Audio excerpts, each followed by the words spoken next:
The energy is high here at Miami Gardens for the Orange Bowl. We're already off the rails. We're getting you set and ready for Notre Dame Penn State, live from Indy and Miami Gardens. You're watching 13 News.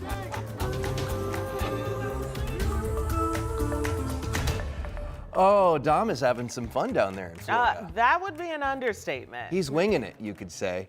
Hey, we've got the bitter cold here in Indianapolis. The snow, and the snow is on its way, and that could make for a rough commute home this time tomorrow. We've got a lot to get to. We're going to start with the weather. Good afternoon. I'm Dustin Grove. And I'm Felicia Lawrence. Meteorologist Sean Ash is tracking this new system and when more snow is going to get here. Yeah, and look, it's a matter of timing here.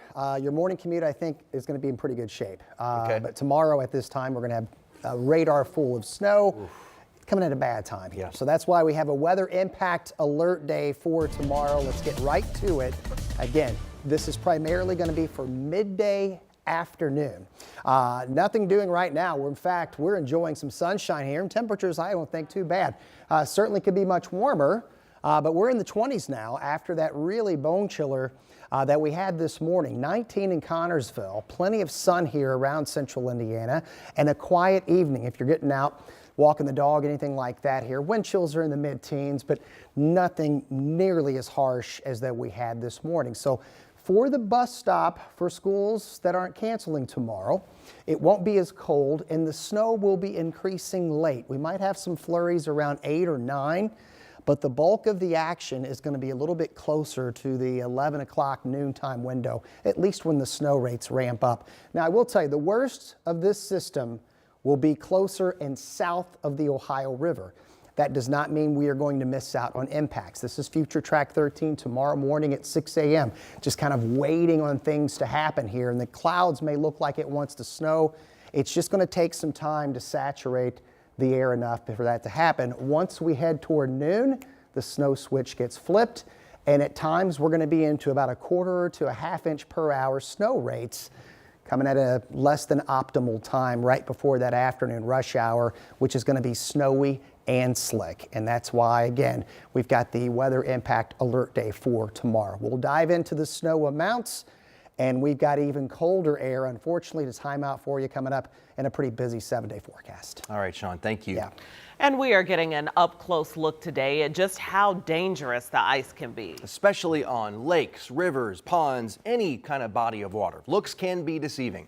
Ariana Chalker shows us how to stay safe.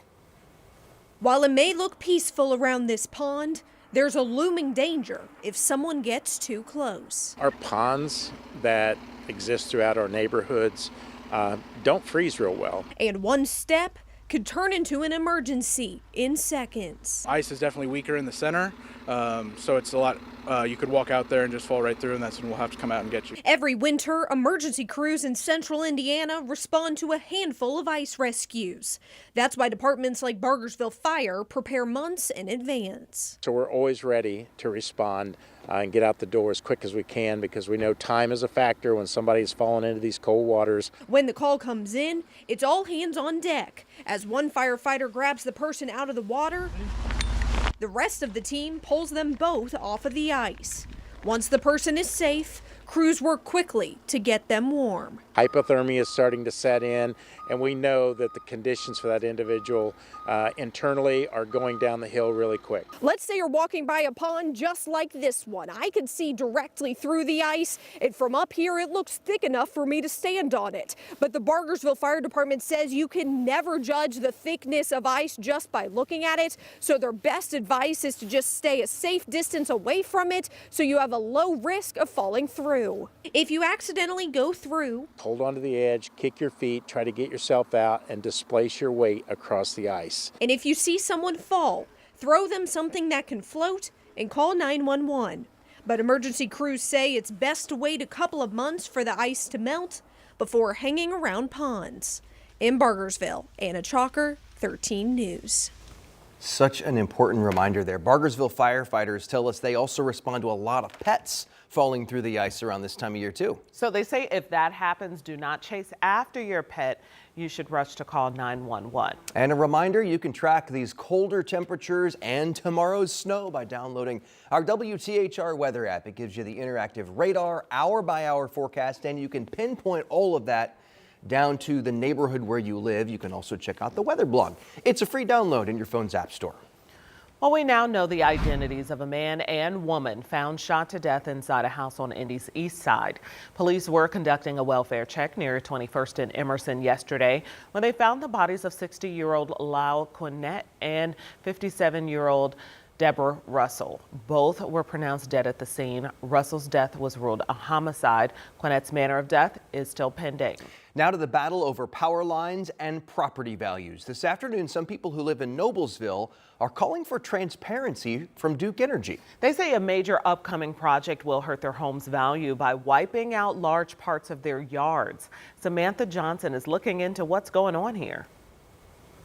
All the trees you see here in Chris Orr's backyard are set to be wiped out. We're talking about decades and decades of growth. He can't really get a good answer as to why, and he's not the only homeowner affected. All this old growth tree is, you can't replace that. Our property value is going to go down. Not to mention we're losing our privacy. In just a matter of days, Duke Energy says it plans to start improvements on a major power line, so it's clearing everything in the path of the 50-foot easement. That's the area on each side of the line that legally Duke can use. I understand that that's a necessity for a power line. I don't want anybody to be without power. I'm completely happy with the maintenance, like I said, but 50 foot is excessive.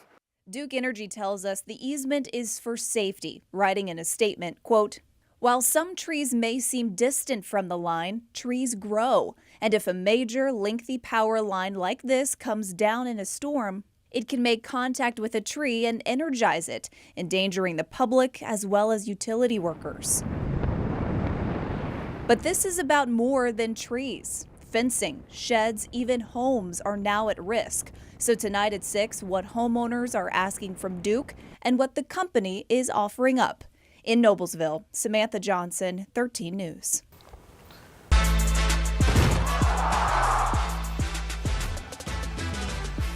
Okay, you see We're us getting dancing. pumped up. Dancing there. It's game day. It is game day, and we're just a few hours away from the kickoff at the Orange Bowl. Notre Dame taking on Penn State for a chance to make it to the College Football National Championship. Our Dominic Miranda is in sunny South Florida, where it is much, much warmer. What happened to your pet bird there, Dom?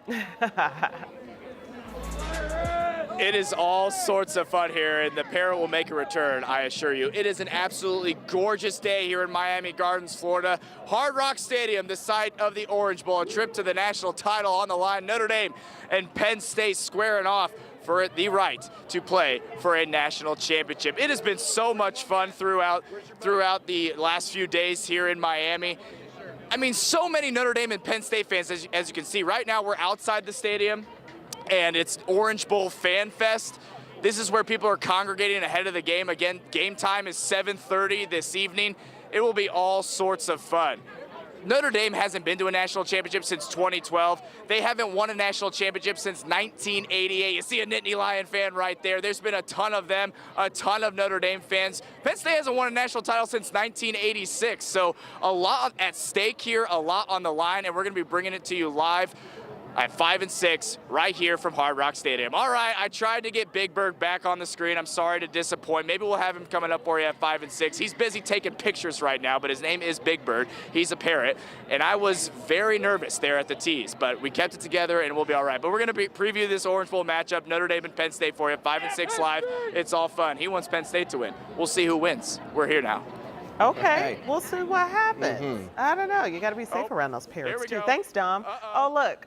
Oh, there he is. There's Big Bird. Now, be careful. They usually want you to pay them for the picture. That's true. Oh, there's two of them. Big Yeah. Bird, Big who's Bird's going got to a win, Notre friend. Dame or Penn State? Give her a kiss. Kiss her to find out. Oh, he said Notre Dame. There you go. Go Fighting Irish. And Dom is kissing Big Now that guy's going to ask him for $20. That's right. That's the special cost there.